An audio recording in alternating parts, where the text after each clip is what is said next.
मित्रांनो, मैदान रिपोर्टरमध्ये आपल्या सर्वांचं स्वागत आहे.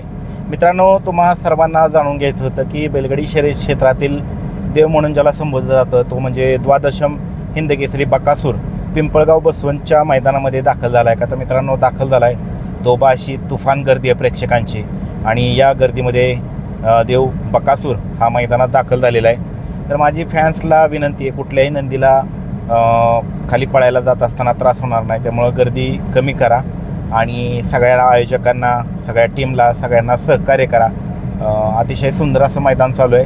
तर तुम्ही ह्या व्हिडिओच्या माध्यमातून आता पाहणार आहात कशा पद्धतीनं बकासूर आल्यानंतरनं तिथं गर्दी झाली आणि कशा पद्धतीनं क्रेज असते एखाद्या नंदीची. तर तुम्ही ह्या व्हिडिओच्या माध्यमातून पाहणार आहात. मित्रांनो, संपूर्ण महाराष्ट्र ज्या नंदीची वाट पाहत होता तो द्वादशम हिंदकेसरी बकासूर नाशिकच्या मैदानामध्ये दाखल झाला आहे. अखंड संबंध महाराष्ट्राचा लाडका बकासूर नाशिकच्या मैदानात दाखल झाला आहे. गर्दी